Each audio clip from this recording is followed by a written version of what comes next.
કેમ છો બાળ મિત્રો? મજામાં ને? ચાલો આજે આપણે સ્ટાન્ડર્ડ 5 ચેપ્ટર 10 10મો અને 100મો ભાગ.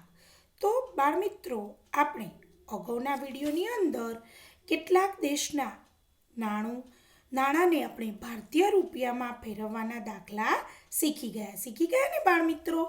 ચાલો આજે એ જ રીતે આપણને ચોપડીમાં એક બીજો મહાવરો આપેલો છે, તાપમાનમાં થતો ફેરફાર. બરાબર? તો આ તાપમાનમાં થતો ફેરફાર વિશે તમને તમારી ચોપડીના પાના નંબર 145 ઉપર એક નકશો આપેલો છે. બરાબર? એ નકશાને આધારે આજે આપણે કેટલાક પ્રશ્નોના જવાબ મેળવીશું. બરાબર ને? તો તમને એક નકશો આપેલો છે. જુઓ, આ નકશો છે. બરાબર? હવે આ નકશાની અંદર તમે જોઈ શકો છો કે અહીં આપણને શું આપેલું છે. જુઓ, આ નકશામાં આપણને અહીં શ્રીનગર આપેલું છે. બરાબર? કેટલું છે? 81.81°C. જયપુરનું 23.2 સેલ્સિયસ. મુંબઈનું 35.1 તિરુવનંતપુરમ 35.35 સેલ્સિયસ. ચેન્નાઈનું 29.9 સેલ્સિયસ. ભોપાલનું 25.9 સેલ્સિયસ.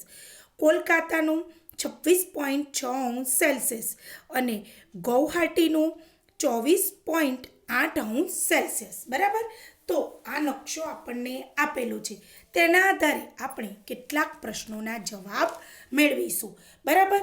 તો પહેલો પ્રશ્ન છે આપણને કે અહીં આપ્યું છે કે 26મી જાન્યુઆરી 2008ના રોજ 3 વાગે દરેક શહેરનું તાપમાન નોંધવામાં આવ્યું હતું. એટલે કે 26મી જાન્યુઆરી 2008ની વાત છે. 3 વાગે દરેક શહેરનું તાપમાન નોંધવામાં આવ્યું હતું, જે આપણે નકશામાં જોયું. પ્રશ્ન પહેલો, બપોરે 3 વાગે કયા સ્થળનું તાપમાન સૌથી વધુ હતું? તે જ સમયે કયું સ્થળ સૌથી વધુ ઠંડુ હતું? બરાબર બાળ મિત્રો? તો આપણે એ નકશામાં જોઈ શકીએ કે કયા સ્થળનું સૌથી વધુ તાપમાન છે. તો જુઓ, શ્રીનગર 81.81 સેલ્સિયસ. સોરી બાળ મિત્રો, 8.1 સેલ્સિયસ. જયપુરનું 23.2, મુંબઈનું 35.1, તિરુવનંતપુરનું 35.5, ચેન્નઈનું 29.9 સેલ્સિયસ, ભોપાલનું 25.9 સેલ્સિયસ, કોલકાતાનું 26.6 સેલ્સિયસ અને ગૌહાટીનું 24.8 સેલ્સિયસ. બરાબર બાળ મિત્રો? તો આમાં સૌથી વધારે કોનું તાપમાન છે? તો જુઓ, આપણને જોઈ શકીએ છીએ કે મુંબઈનું સૌથી વધારે છે, 35.1 સેલ્સિયસ. અને સૌથી ઓછું કોનું છે? તો સૌથી ઓછું શ્રીનગરનું છે. બરાબર? આ શ્રીનગરનું છે. કેટલું? 8.1 સેલ્સિયસ. બરાબર? તો આપણે જવાબમાં શું લખીશું બાળ મિત્રો? બપોરે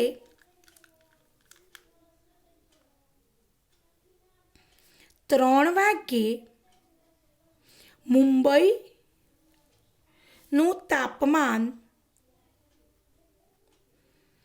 સૌથી વધુ કેટલું હતું બાળ મિત્રો? 35.1 સેલ્સિયસ. બરાબર? સૌથી વધુ આ 35.1 સેલ્સિયસ હતું. જ્યારે તે જ સમયે શ્રીનગરનું તાપમાન સૌથી ઓછું કેટલું હતું? 8.1 સેલ્સિયસ હતું. ખ્યાલ આવે બાળ મિત્રો? સૌથી વધુ કોનું હતું? મુંબઈ શહેરનું અને સૌથી ઓછું શ્રીનગરનું. હવે બીજો પ્રશ્ન, મુંબઈનું તાપમાન શ્રીનગરના તાપમાન કરતાં કેટલું વધુ હતું? બરાબર? તો આપણે જોયું કે મુંબઈનું તાપમાન કેટલું છે? 35.1 સેલ્સિયસ. જ્યારે શ્રીનગરનું 8.1 સેલ્સિયસ. તો આપણે અહીં લખીએ કે મુંબઈનું તાપમાન બરાબર 35.1 સેલ્સિયસ. બરાબર? જ્યારે શ્રીનગરનું તાપમાન બરાબર 8.1 શ્રીનગરનું કેટલું છે 8.1 હવે આપણે તફાવત શોધીએ તો તફાવત બરાબર મુંબઈનું કેટલું છે 35.1 માઇનસ શ્રીનગરનું 8.1 બરાબર બાદબાકી કરીએ 35.1 માઇનસ 8.1 એકમાંથી એક જાય તો 0 તફાવત શોધવાનો છે એટલે આપણે બાદબાકી જ કરવી પડે બરાબર 5માંથી 8 ના જાય તો શું લઈએ 10 15માંથી 8 જાય તો 7 2 ના 2 તો કેટલું આવ્યું બાળ મિત્રો 27 કેટલું આવ્યું 27.0 બરાબર ને બાળ મિત્રો તો આપણે આ શું શોધ્યો તફાવત મુંબઈનું તાપમાન વધુ છે શ્રીનગરનું તાપમાન કેવું છે ઓછું છે તો મુંબઈમાં તાપમાનમાંથી શ્રીનગરનું તાપમાન આપણે શું કર્યું બાદ કર્યું બરાબર તો જવાબમાં શું લખીશું તો મુંબઈના તાપમાન શ્રીનગરના તાપમાન કરતાં કેટલું વધુ છે તો મુંબઈનું તાપમાન શ્રીનગરના તાપમાન કરતાં 27.0 વધુ છે ખ્યાલ આવે ને બાળ મિત્રો ચાલો હવે ત્રીજો પ્રશ્ન તિરુવનંતપુરમમાં તાપમાન 40 સુધી પહોંચે તો તે માટે તાપમાન કેટલા ડિગ્રીનો વધારો જરૂરી છે બરાબર બાળ મિત્રો તો સૌપ્રથમ તો તિરુવનંતપુરમનું તાપમાન કેટલું છે તે જોઈએ તો જુઓ આપણને નકશામાં આપ્યું છે તમે પણ તમારી ચોપડીના નકશામાં જોઈ શકશો કે આ રહ્યું શું છે આ તિરુવનંતપુરમ એનું તાપમાન કેટલું છે 33.5 બરાબર હવે આપણે શું કરવું છે એનું તાપમાન કેટલું 40 સુધી પહોંચે તે માટે તાપમાનમાં કેટલા ડિગ્રીનો વધારો જરૂરી છે બરાબર એ વધારો જોવા આપણે કુલ કેટલી ડિગ્રીએ પહોંચવું છે 40 પહોંચવું છે બરાબર તાપમાન કેટલું છે 33.5 તો આપણે શું કરવું પડે બાળ મિત્રો આપણે 40 માંથી 33.5 શું કરવું પડે બાદ કરવું પડે બરાબર તો આપણે શું લખીશું જવાબમાં તિરુવનંતપુરમમાં તાપમાન 40 સુધી પહોંચે તે માટે તાપમાન શોધવા આપણે શું કરીશું 40 માંથી આનું તાપમાન કેટલું છે તિરુવનંતપુરમનું 33.5 શું કરીશું બાદ કરીશું બરાબર બાદ કરીશું એટલે આપણને તાપમાન મળી જશે કે ત્યાં પહોંચવા કેટલું તાપમાન જરૂરી છે બરાબર તો 40 માઇનસ 33.5 બરાબર બાદબાકી કરીએ 40 માઇનસ 33.5 અહીંયા નથી તો શું મૂકીશું બાળ મિત્રો 0 બરાબર ને અહીં સ્થાન કેવું છે ખાલી છે તો આપણે 10 કોની ઉપરથી લેવો પડે 4 ઉપરથી અહીં કેટલા આવે 9 અને છેલ્લી શૂન ઉપર 10 માંથી 5 જાય તો 5 9માંથી 3 જાય તો 6 અને 3માંથી 3 જાય તો 0 તો કેટલું આવ્યું બાળ મિત્રો 6.5 બરાબર 6.5 તાપમાનની જરૂર છે બરાબર ને 40 ડિગ્રી પહોંચવા માટે કેટલા અંશ સેલ્સિયસની તાપમાનની જરૂર છે 6.5 તો જવાબમાં શું લખીશું 6.5 તાપમાનની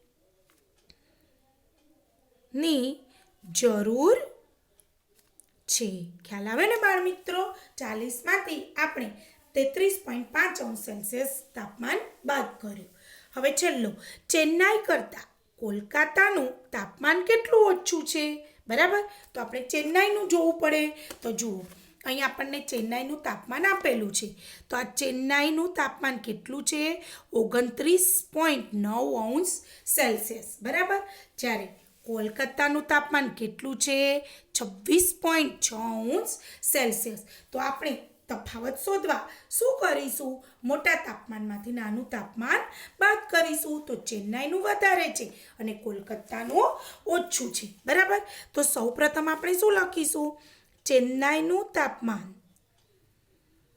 તાપમાન બરાબર 29.9 અંશ સેલ્સિયસ બરાબર અને કોલકાતાનું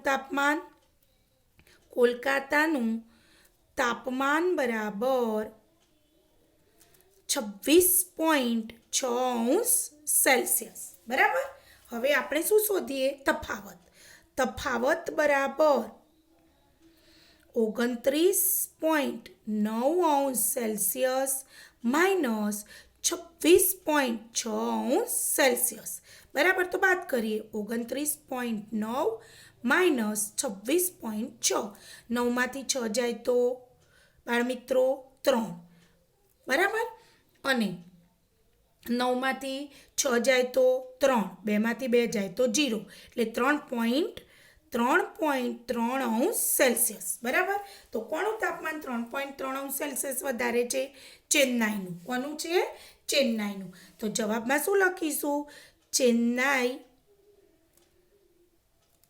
કરતાં એનું વધારે છે એટલે કોલકાતાનું એટલું શું છે ઓછું છે આપણને પૂછ્યું એવું જ પ્રશ્નમાં પૂછ્યું છે કે ચેન્નાઈ કરતાં કોલકાતાનું તાપમાન કેટલું ઓછું છે તો ચેન્નાઈનું 3.3 અંશ સેલ્સિયસ વધુ આવે અને કોલકાતાનું 3.3 અંશ સેલ્સિયસ ઓછું છે તો ચેન્નાઈ કરતાં કોલકાતાનું તાપમાન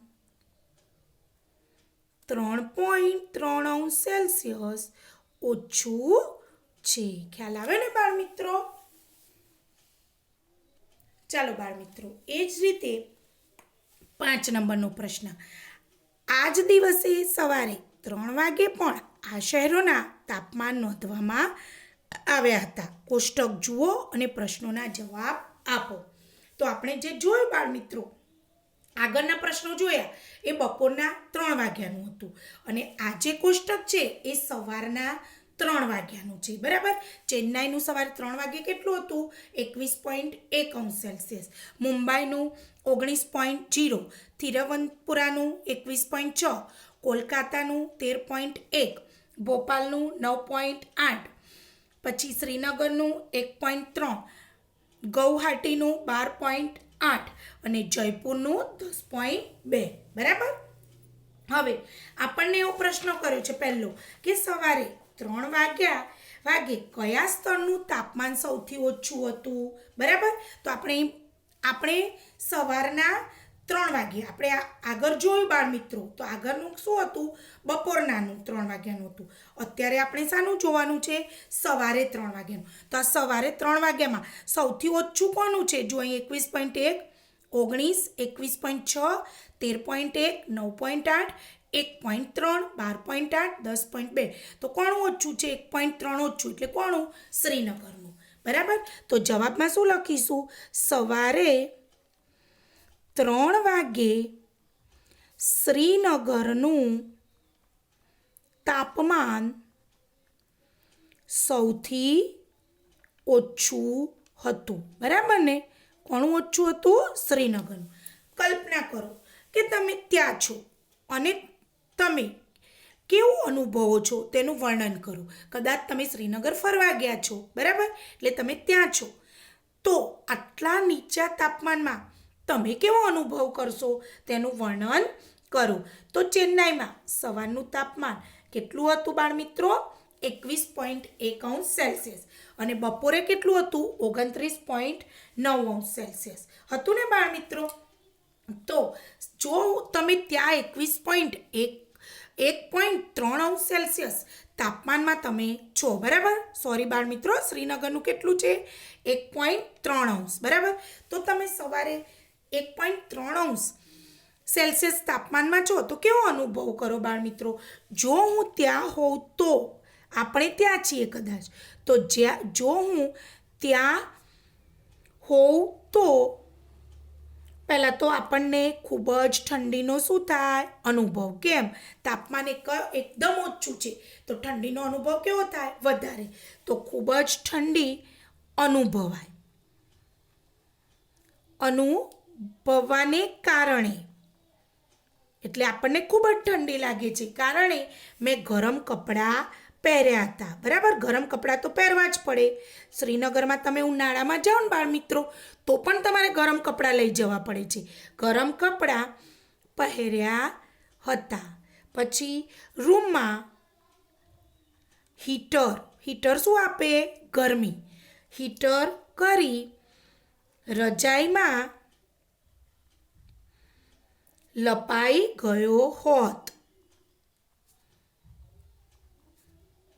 આપણને અત્યારે શિયાળો ચાલે છે તો વધારે ઠંડી લાગે તો આપણે પણ આપણા ઘરમાં હીટરો તો ચાલુ કરીએ. બરાબર, પછી રજાઈમાં લપાઈ જવાનું ગમે છે ને બાળ મિત્રો. તો ત્યાં શ્રીનગરમાં આટલા ઓછા તાપમાનમાં કેટલી બધી ઠંડી પડતી હોય. બરાબર ને બાળ મિત્રો. ચાલો હવે 2. ચેન્નાઈમાં સવારે 3 વાગે તથા બપોરે 3 વાગે માપેલ તાપમાન વચ્ચે કેટલો તફાવત હતો? બરાબર, તો સવારે ચેન્નાઈનું તાપમાન કેટલું છે બાળ મિત્રો? આપણે જોઈએ 21.1 અંશ. કેટલું છે? 21.1 સેલ્સિયસ. બરાબર, અને આજે આપણે લખ્યું છે બપોરનું છે.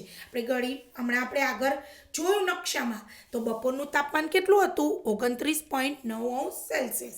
આ સવારનું છે અને આ બપોર. બરાબર, બપોરના 3 વાગ્યાનું છે. તો આપણે તફાવત શોધવો છે. તો ચેન્નાઈનું સવારનું તાપમાન બરાબર 21.1 અંશ સેલ્સિયસ. બરાબર, અને એ જ રીતે બપોરનું તાપમાન બરાબર 29.9 અંશ સેલ્સિયસ. હવે આપણે શું શોધવાનો? તફાવત. બરાબર, તફાવત શોધવા શું કરવી પડે બાળ મિત્રો? બાદબાકી. મોટા તાપમાનમાંથી નાનું તાપમાન બાદ થાય તો 29.9 અંશ સેલ્સિયસ ક્યારનું છે? બપોરનું. માઇનસ આપણે સવારનું બાદ કરીએ 21.1 અંશ સેલ્સિયસ. બરાબર, તો 29.9 માઇનસ 21.1. 9માંથી 1 જાય તો 8. 9માંથી 1 જાય તો 8. 2માંથી 2 જાય 0. તો કેટલું ચેન્નાઈમાં કેટલો તાપમાનમાં તફાવત થયો બાળ મિત્રો? 8.8 અંશ સેલ્સિયસનો તફાવત થયો. બરાબર, તો તાપમાન વચ્ચે જવાબમાં શું લખીશું? તો તાપમાન વચ્ચે 8.8 અંશ સેલ્સિયસ તાપમાનનો 8.8 અંશ સેલ્સિયસનો તફાવત થાય. બરાબર, કેટલો થાય બાળ મિત્રો? 8.8 અંશ સેલ્સિયસનો તફાવત થાય. ખ્યાલ આવે ને બાળ મિત્રો? બપોરના તાપમાનમાંથી આપણે સવારનું તાપમાન બાદ કર્યું તો આપણને મળી ગયું કે કેટલો તફાવત છે સવારમાં અને બપોરના તાપમાનમાં. બરાબર, ચાલો એ જ રીતે સી. આવો તફાવત ભોપાલમાં કેટલો હશે? તો સવારે ભોપાલનું તાપમાન કેટલું છે? 9.8 અંશ સેલ્સિયસ અને બપોરે 25.9 અંશ સેલ્સિયસ છે. બરાબર, તો ભોપાલનું સવારનું તાપમાન બરાબર 9.8 અંશ સેલ્સિયસ. બરાબર, એ જ રીતે બપોરનું તાપમાન બરાબર 25.9 અંશ સેલ્સિયસ. બરાબર, હવે આપણે શું શોધવાનું છે? તફાવત. તફાવત બરાબર મોટું કયું છે? વધારે કયું છે? બપોરનું 25.9 અંશ સેલ્સિયસ માઇનસ 9.8 અંશ સેલ્સિયસ. બાદબાકી કરીએ 25.9 માઇનસ 9.8. 9માંથી 8 જાય તો 1. 5માંથી 9 ના જાય તો આપણે શું લીધો? દસકો. તો 15માંથી 9 જાય તો 6. 1નો 1. કેટલો તફાવત આવે બાળ મિત્રો? 16.1 અંશ સેલ્સિયસ. બરાબર ને? તો તફાવત જવાબમાં શું લખીશું? તો તફાવત 16.1 થાય. બરાબર ને? તફાવત શોધવો હોય તો વધારે તાપમાનમાંથી ઓછું તાપમાન બાદ કરવું પડે. ખ્યાલ આવે ને બાળ મિત્રો? તો તમારે આ બધા જ દાખલા તમારી નોટબુકની અંદર ગણવાના રહેશે.